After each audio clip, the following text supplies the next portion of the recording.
উত্তর দিনাজপুর জেলা বইমেলায় আজ থেকে শুভ উদ্বোধন হলো। আজ থেকে 7 তারিখ অবধি এই বইমেলা ইসলামপুর কোর্ট ময়দানে অনুষ্ঠিত হবে। এই বইমেলার শুভ উদ্বোধন করেন রাজ্যের গ্রন্থাগার মন্ত্রী সিদ্দিকুল্লাহ চৌধুরী।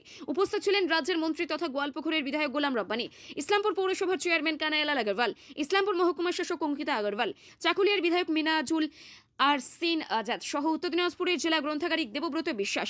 আজ ইসলামপুর হাই স্কুল ময়দান থেকে র্যালি বের হয়। র্যালি ইসলামপুর শহর পরিক্রমা করে কোর্ট ময়দানে এসে রাজ্যের মন্ত্রী সিদ্দিকুল্লাহ চৌধুরী ফিতে কেটে প্রদীপ প্রজ্বলন করে এই বইমেলার শুভ উদ্বোধন করেন। আমাদের মুখ্যমন্ত্রী মমতা ব্যানার্জি প্রতিটি দপ্তরে যেমন নজর দিয়ে বরাদ্দ বাড়িয়েছেন, গ্রন্থাগার পরিষেবা জনশিক্ষা প্রসারে প্রায় 6 থেকে 7 গুণ বাম জামানার থেকে বাজেট এখানে বাড়িয়েছে। গতবার যেটা জিজ্ঞেস করবো, আজকে আপনি আরেকবার বললেন যে অষ্টম তফসিল সংবিধানে বাংলা ভাষা স্বীকৃত। গর্বের বিষয় যে বাংলা ভাষা হচ্ছে ধ্রুপদী বা ক্লাসিক্যাল ভাষায় হচ্ছে পৌঁছেছে, সেই জায়গায় পৌঁছেছে। তারপরেও আপনাদের আজকে ট্যাগলাইন বইমেলাতে ভাষার ঐতিহ্য রক্ষা আমাদের অঙ্গীকার। আমাদের বক্তব্য হলো যে বাংলা ভাষাভাষী শিক্ষা থেকে যুবক যুবতীরা মুঠোফোনের দিকে এগিয়ে যাচ্ছে। ইতিহাসকে তারা দেখছে না, রচনা তারা পড়ছে না, প্রবন্ধ তারা পড়ছে না। তো আমরা রিভাইজ করছি, চাকরি নিশ্চয়ই হবে, পড়ালেখা হবে, কিন্তু বাংলা ভাষা বরাবরই মিষ্ট ভাষা এবং সম্প্রীতি, সৌহার্দ্যতা, ভালোবাসার ভাষা। ভাষা কোনোদিন মানুষকে নৈরাজ্য শেখায় না, সাম্প্রদায়িকতার প্রশ্রয় দেয় না। সম্প্রীতি, সৌহার্দ্যতা, দেশত্ববোধ, জাতিত্ববোধ, মমত্ববোধ বই শেখায়।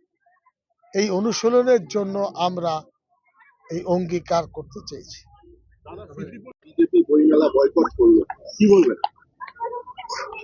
ওরা আসলেই তো বিষোদ্গার করবে, স্বভাব সুলভ ভাষা ওরা জানেন না। এই কারণে স্বভাবতই যারা নোংরামি ছড়াচ্ছেন, বলছেন সব ঘুষপেটিয়া হ্যায়, ইসলামপুর মে ক্যা হো গিয়া, এখানে ওইরকম 2-4টে কথা বললে পরিবেশটা দূষিত হয়ে যাবে। সিপিএম তো আসলে মাজা পাতা ভেঙে গেছে। কোন পালে যাবে, কংগ্রেসে যাবে না বিজেপিতে যাবে, মাঝখানে তারা দাঁড়িয়ে আছে। সিপিএম কে জিজ্ঞাসা করুন।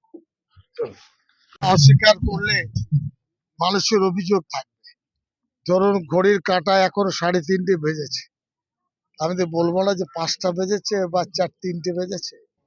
একইভাবে গতবার যে বইমেলা রায়গঞ্জে হয়েছে, কালিয়াগঞ্জে হয়েছে, এবার ইসলামপুরের বইমেলার বিষয়ে বিশেষভাবে কানাইলাল, যিনি এখানকার চেয়ারম্যান, তিনি বারবার অনুরোধ জানিয়েছেন এবং তাদের শ্রম যে সার্থক হয়েছে এবং প্রায় 90টি এখানে স্টল, এটা ইসলামপুরের মাটিতে স্বাধীনতার পরে বড় একটা প্রাপ্তি।